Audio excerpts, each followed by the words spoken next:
I say to my clients, you open the door and you see a red sky. She opens the door and she sees a yellow sky. And where the two of you will get to co-parent is when you both open the same door and see an orange sky.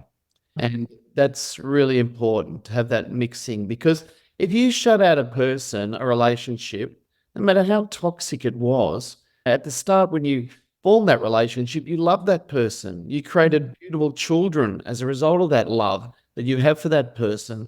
There's a toxic moment, but there's no reason once you separate that you can co-parent together, and you can, instead of walking away, you can value some of the things that other parents got to offer. Welcome to On the Couch with Claire. My name is Claire Rowe, and I'm so happy to have you here. Thanks for choosing to spend a bit of your time today with me in this conversation. Now, as a psychologist, I've worked in my career with families who are going through the process of resolving their disputes in the family court after a marital breakdown with children. Let me tell you, I think this can be a harrowing process, and that children are too often collateral damage. So I think today's conversation is not just an important one, but crucially needs to be an ongoing one. Today I spoke with Darren Mort. Darren is a renowned family law barrister, as well as enjoying a successful career as an actor, producer, and author. His own childhood was marked by the presence of family violence. As a young child, Darren watched his alcohol-fueled father physically abuse his mother, and as he got older, he found himself in the crossfire. But Darren has found his passion in working with families in their time of distress, often at the high conflict end of litigation in the family court. I loved his compassion, his ability for self-reflection, and his honesty in acknowledging that sometimes life is just really shitty, but the sun does set and then it will rise again. I think you're going to love this conversation. Let's go. Darren Mort, welcome to the podcast. It is so lovely to catch up with you, not face-to-face at this point in time, but hopefully very soon. But it's great to have a chat.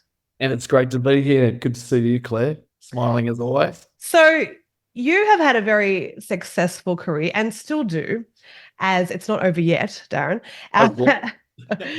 as a barrister in family court, amongst other pursuits. And I think when people hear the word family court, it invariably conjures up an emotional reaction. I don't think it's neutral. It's often quite visceral. And I think most people have either had an experience themselves with family court, or a loved one, or a friend, or they've at least read about things in the media. And invariably, I don't think that reaction is a positive one. I don't think I hear people saying, oh yes, family court's that lovely, helpful, collaborative space where we went and it helped us resolve our difficulties. And so people's impressions of family court are extremely distressing and negative and awful. And so this is your workplace. So I guess my first question is, what inspired you or pushed you into family law? And I think more importantly, what has kept you in it? Well, the answer to the last question is passion, and I'll get to that. But I think how I got into it was purely, I think family law work is a vocation, and I think it attracts you rather than you attract it. And I first started off as a solicitor doing a little bit of family law, mostly crime. Crime's pure. The evidence is pure. I worked for a magnificent judge who was a great mentor to me for a couple of years as an associate. And then I went to the bar, and a couple of my mates said, oh, do you want to do some family law work? And I thought, oh, yeah, but I was doing crime at the time and enjoying that. And before you know it, I was just retained in the jurisdiction, and here I am 35 years later.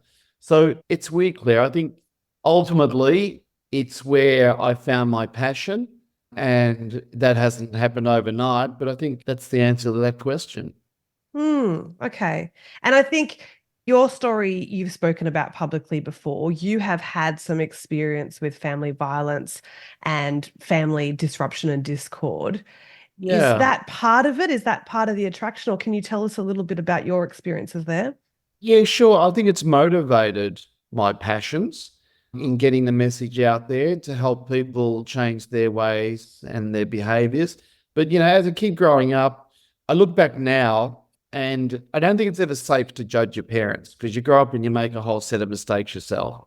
So that's number one rule. So I haven't got any grudges, or I'm not carrying any things that I need to get out of my system anymore because I'm a bit over that. But look, growing up, my parents married young. My dad was a very successful footballer for Hawthorn, played in their first premiership side. He was a very clever man. He was an industrial chemist, had a great wife, got two sisters, but he couldn't manage the fame, and ultimately he self-medicated on alcohol. And alcohol, as we know, can be a precursor to violent behavior or antisocial behavior. And unfortunately, as a kid growing up, I was privy to that. And as I grew up, I would stand between my mother and father and cop it. So I have a significant insight into family violence and perpetrators and victims. It's just frustrating that dad came from a similar family. He didn't have the tools to deal with that, unfortunately, as a kid growing up. So he replicated that behavior, which is all very common. So I sort of feel sorry for him. He died early. He died at 56 years of age. So he tried really hard to change his ways, and he did at the end. He really did at the end. But I saw him die with a lot of regret. And I think part of that regret is not having the opportunity to retain a nuclear family and to live in an environment which was safe and stress-free, rather than sorts of things he imposed on the family by way of his antisocial behavior. The way you talk about him, I come back to that comment you just made earlier when you said crime is pure and evidence in crime is pure. And that's the antithesis of family law that's messy and emotional, and it's human relationships and we're trying to squeeze them into law, but it's not pure in any way. And the way that you talk about your dad, some people would find that quite surprising, is in a very nuanced way where, like I say to clients all the time, that two things can be true at the same time. I mean, multiple things can be true at the same time. And so with your dad, you have this remarkable ability to place him in context, to see that there were good things about him as well as bad things. Yeah, absolutely. There are a lot of good things about him. And who am I to judge? I think, as you know, Claire, in your work, I think it's just the benefit of having some insight, isn't it? You need that insight. Well, it's a word we use in family law over and over again, is insight. Yeah. And I think one of the difficulties in family law, I'm wondering, what do you see as common patterns with families that you've seen over your career? And one of them that I see is this complete, very rigid polarization of them, and trying to move them into where, I suppose what I've just described your mindset is about your dad, about much more of a nuanced grey area, can be really hard. And so that kind of, well, if there has been domestic violence, that's it. You as a son shouldn't ever have a relationship with him ever again, is that polarized, rigid view. And by challenging that, I'm not in any way condoning or saying the violence was okay, but just moving to that middle ground, I think, is important. Yeah, I say to my clients, look, you open the door and you see a red sky. She opens the door and she sees a yellow sky. And where the two of you will get to co-parent is when you both open the same door and see an orange sky. And that's really important to have that mixing, because if you shut out a person, a relationship, no matter how toxic it was, there's got to be a moment in time. At the start, when you form that relationship, you love that person. You created beautiful children as a result of that love that you have for that person. There's a toxic moment, but there's no reason for at the end, once you separate, that you can co-parent together, and you can, instead of walking away, you can value some of the things that other parents got to offer. And to deny yourself that is just stupid, because that person is the mother or father of your children. So that's the difficulty with family law, getting people to see that orange sky, that blended sky.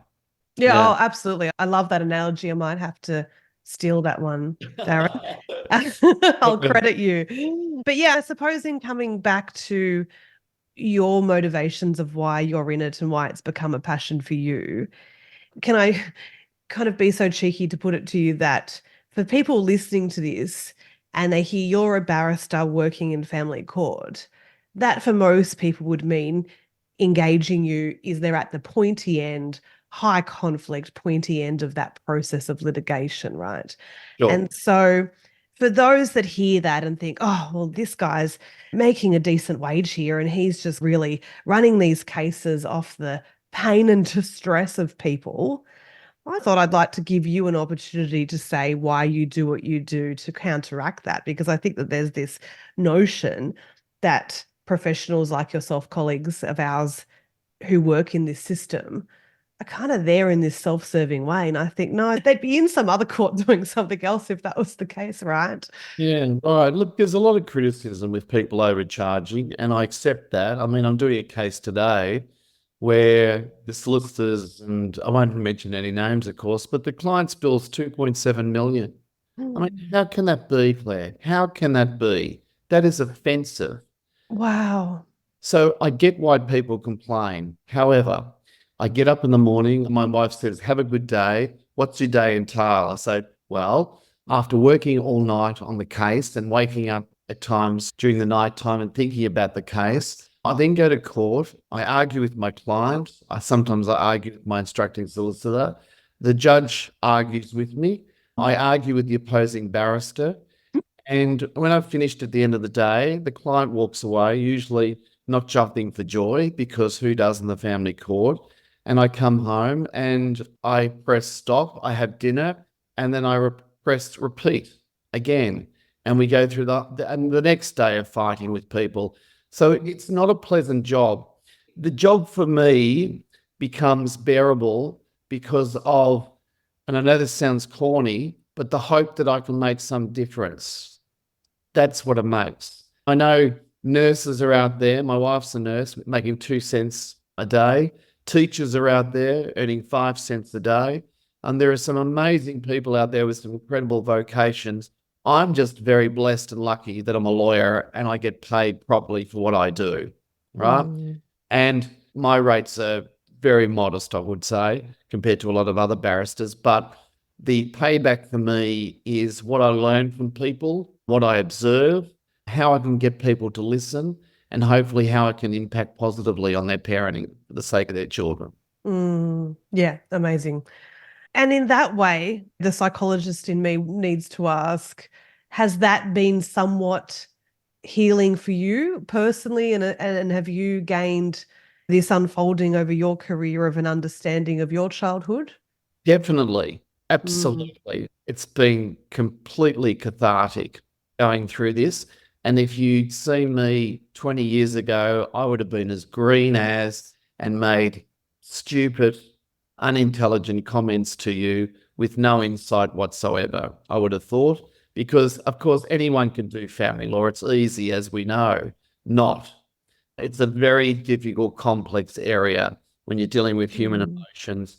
And until you've got some experience in it, and I learn a lot from people like you, from psychologists. I've got a real bent on social science and I really respect it.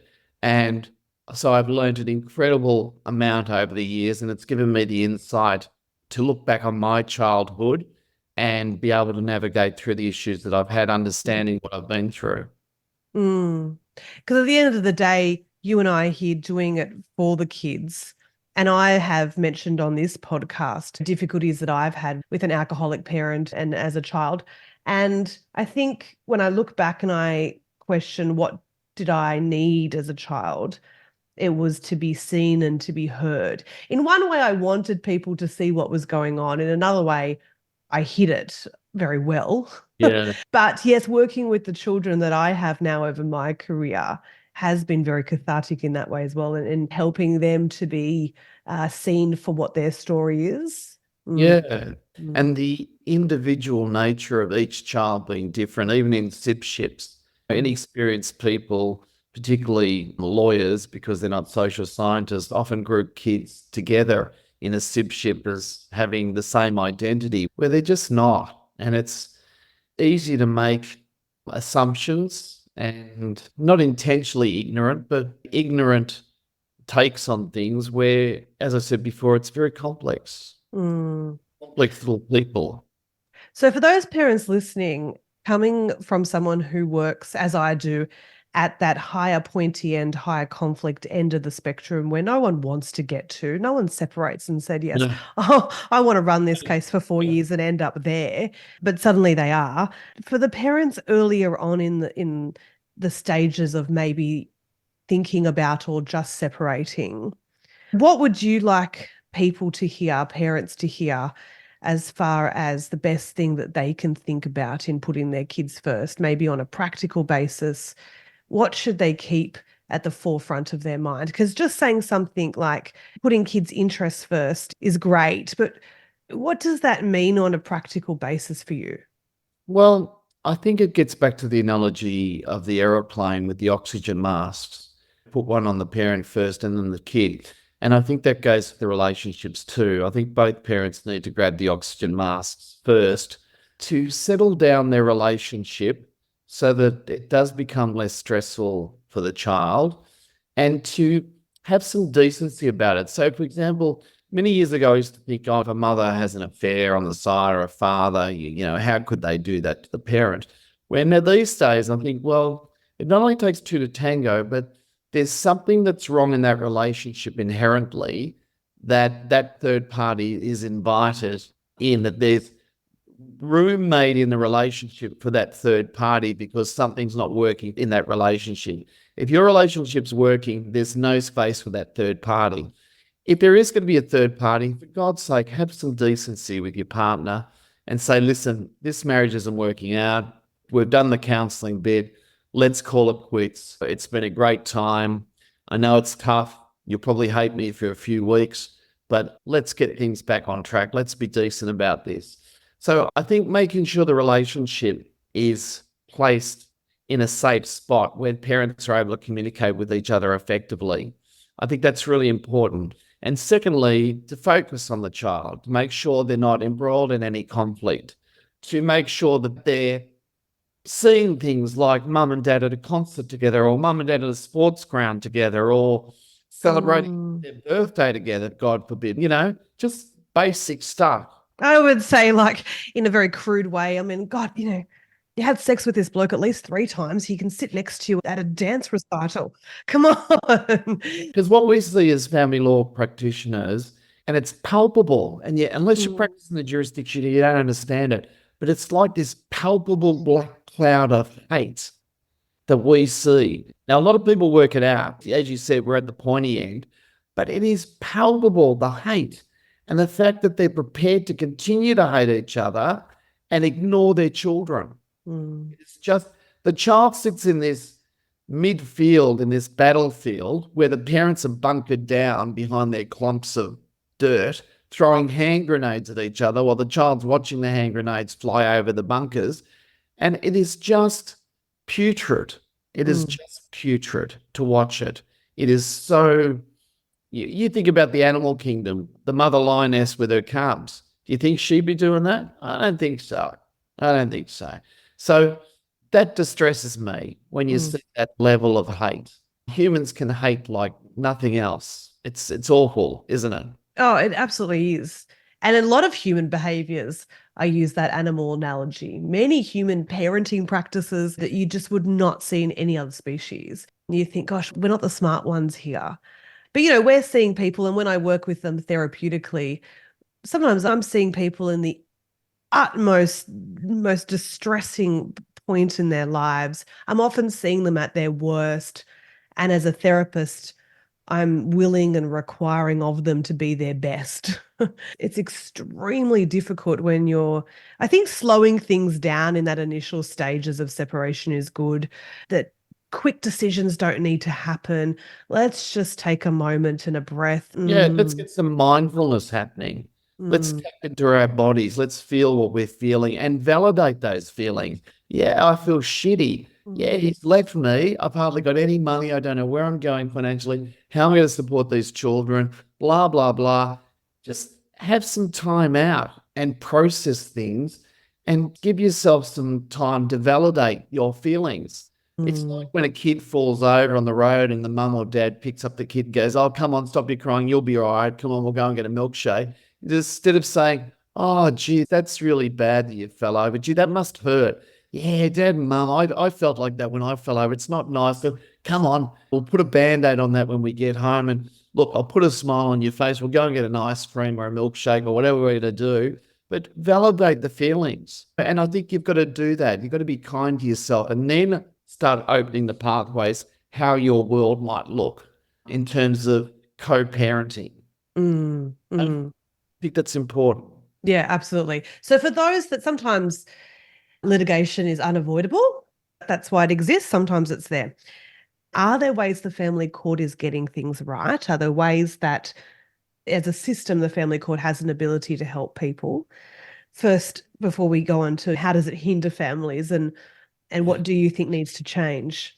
Gee, that's a vexed question. Look, there's been lots of attempts over the years to change it. I still say when I started off in practice, I think that was the best formula the court used. It had a fantastic counselling section on the top floor. It was well resourced with really decent counsellors. They had duty reports that used to be ordered in court in the morning, with the counsellor delivering a short form report in the witness box in the afternoon. There were plenty of resources. There was provision for a counsellor to be appointed to a file to supervise the orders for 12 months after the people left the court. All they get these days is an invoice from their solicitor and a wave goodbye and a judgment if they're lucky. So I think resources is a big problem. Back in the day too, we had very experienced jurists on the bench. These days, we have people deciding family law cases that have got no family law experience or limited experience, where appointments are not meritorious. And there's certainly the process of selecting judges is not transparent. So people say, oh, well, judges can learn on the bench. That's how they learn. I say, I don't think so. I don't think that's the best result for children, judges learning on the bench. I think Mm. we need experienced people on the bench, very experienced people in parenting matters, certainly. And we had that in the past. We had these incredible judges. I mean, Sally Brown was one of my favorite judges. She was just the epitome of a judge. She was so intelligent. She was respectful in court. There was no ego about her. And even people who lost used to walk out of that court with dignity in their back pocket. So I think that's a real issue. Dignity is a really important word, isn't it, here, Darren? I love that. And just highlight that through as a thread through this, whether it be a couple's relationship, a parenting relationship, or the process of the family court litigation.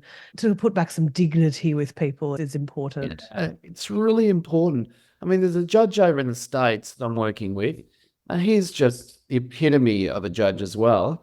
And he gets these parents who hide behind their lawyers in court. I'd have them all sitting up at the bar table, and I'd say, stand up, Mr. and Mrs. Smith.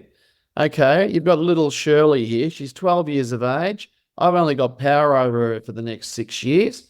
Okay, how much you parents invest in that child in the next 6 years will work out how much she's prepared to invest in you once she turns 18.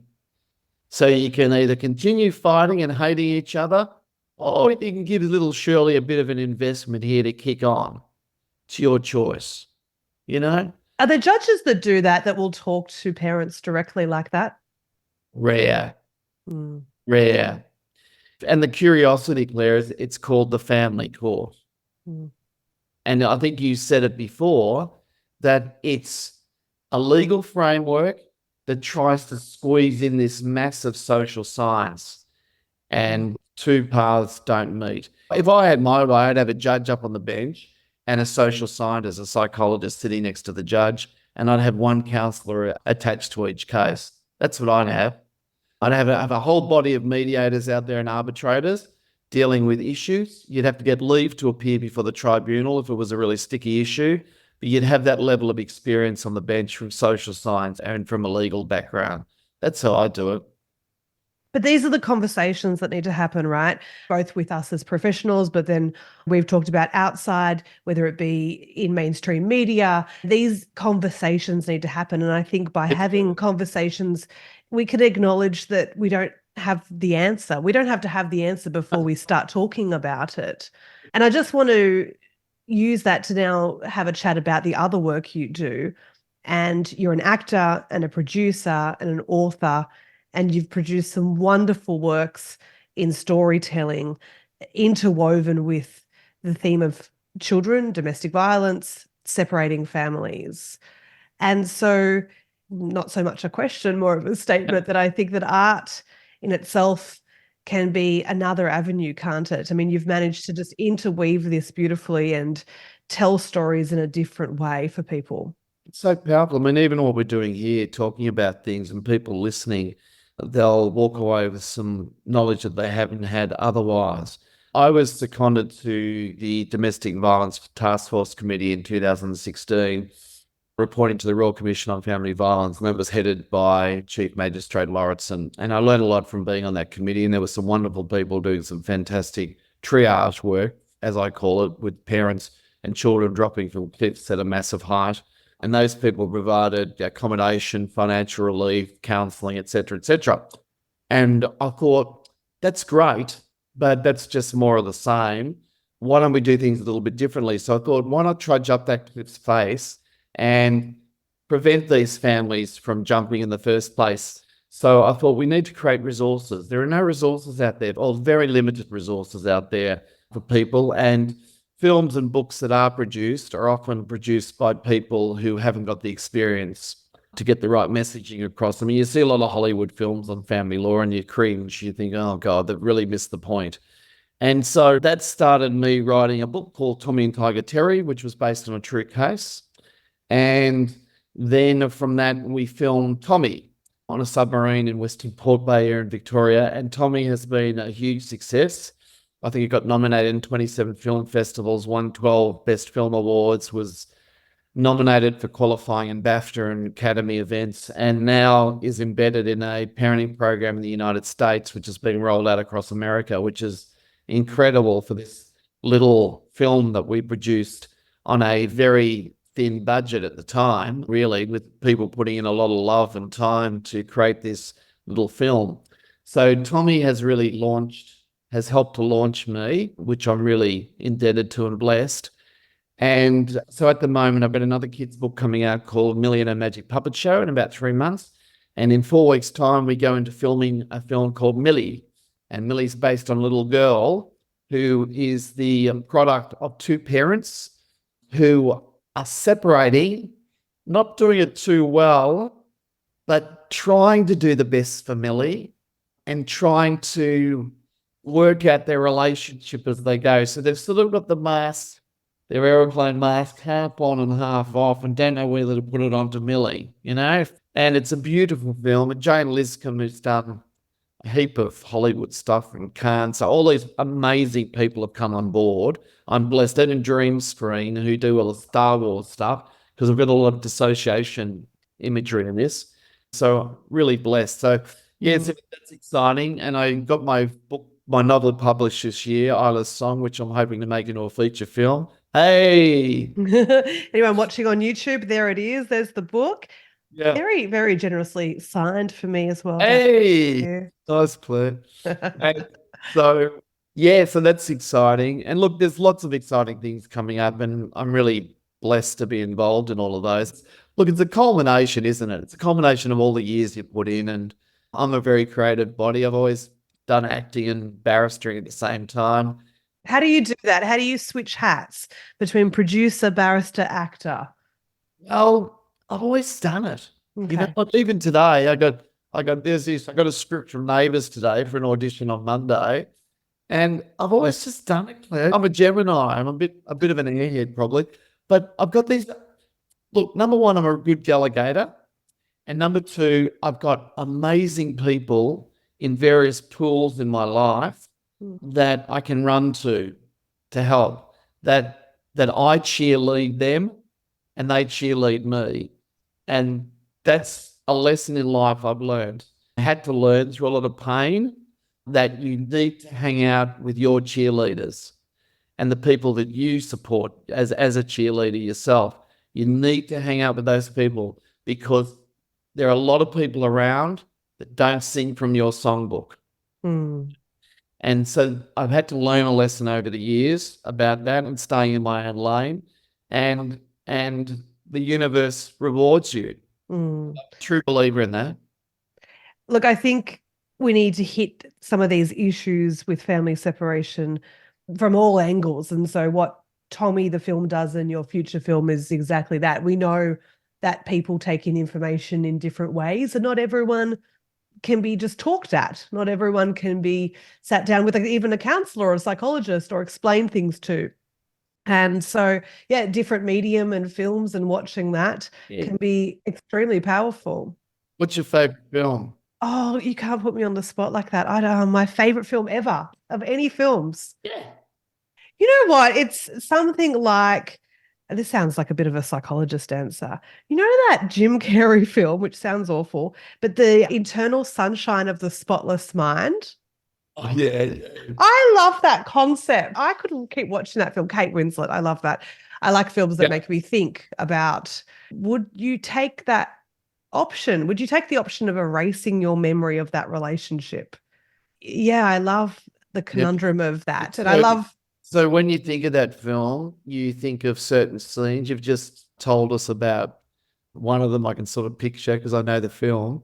And I think that's the power of using different medium. People will watch, for example, Tommy, and they'll walk away from that film and they'll remember things that impact on them personally, different aspects of it.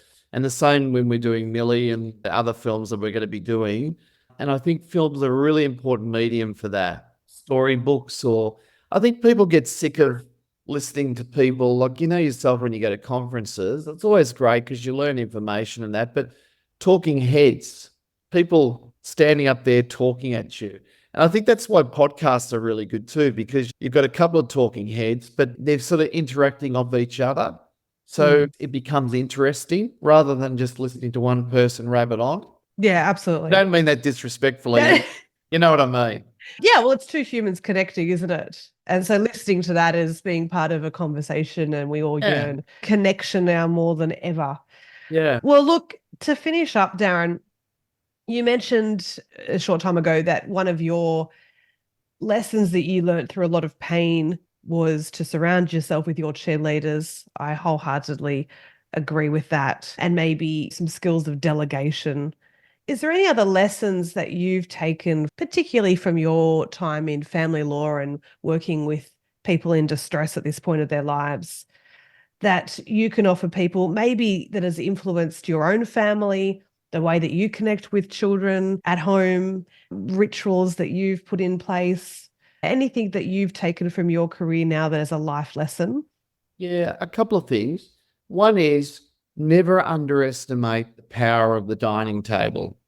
Yes, yes. Yes, we used to have our meals sitting on our lap watching the television in my household growing up, which was a little dysfunctional. My wife came from a nuclear family where we all sat around the table. And we have done that, well, since we've been married, but more importantly, since we've had kids. And it is a very powerful psychological tool, the dining room table, without devices and televisions anywhere near. It's a very powerful tool. The other thing is, I think it's really important to have one-on-one time. So my 23-year-old Neanderthal son the other day, I took him down to the pub for a steak and we had a one-on-one talk. And I think that's really helpful because there's things that he needs to sort out in his head, that there are gaps which he relies on his parents to fill. So I think that's really important too. Rituals are very important. Our kids still look back and think, oh, Dad used to take me to piano on a Saturday and we always used to have a milkshake at this one spot. Rituals are very important.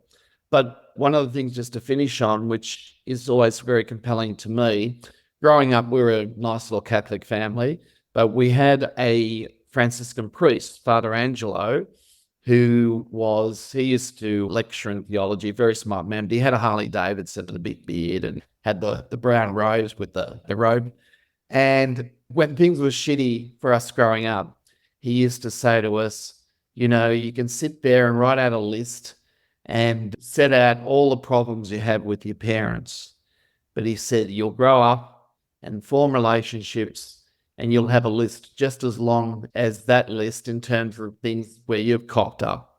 So what I learned from that, Claire, is that number one, doesn't matter what you are in life or what your job is, don't judge others. right? Do not judge others. And the second thing is, which is aligned with that, is stay in your own lane. So I think they've been pretty important lessons for me along the way. There by the grace of God go I, Exactly. says the priest. Yes. I think that's really important. And we're all making the best decisions we can with the information that we've got available to us at the time. And hopefully we gain more information and more experience and we shift those decisions and we change and we mold and we choose other paths. But for the time being, that's the path we're on, and to concentrate on that path ahead of us without, as you said, being judgmental of others. And life is shitty sometimes, but you think back, there's more good times than bad times. And I said to a client the other day, I was sitting there like this, I said, come on, give me a smile. I said, you're in a shitty place. You're only going to be here for a short time. You're going to move on with your life. You're going to be out of this place called the family court, the house of broken dreams, as I call it. I said, look, I'm a half glass full guy. Even when I'm having a crap time, I'm smiling because I think it's important. You just got to think, well, today's going to end. The sun's going to set and tomorrow's going to rise. You've got a whole full day of opportunity to embrace it and change from the shitty day that was before. So I don't know, the eternal optimist. I think everyone needs an injection of optimism.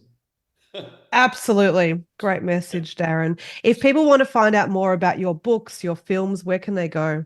They can go to tobeloved.org.au or my website's darrenmort.com.au or Amazon have my books or gimmicks or those sort of bookstores. I will link all of that.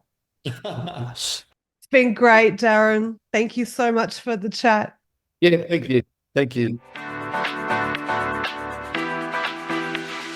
Thank you so much for giving up your valuable time and joining me today on the couch.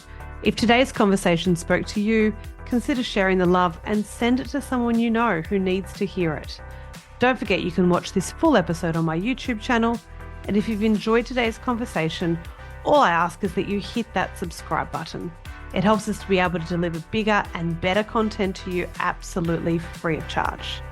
If you've got comments or questions about today's episode, head on over and come hang out on Instagram where you can follow and contact me. Okay, stay curious, stay connected, and join me next time on the couch. Take care. Okay, for those who've made it this far, just remember, even though I am actually a registered and qualified psychologist, this podcast is for educational and entertainment purposes only and should not be considered professional individual advice.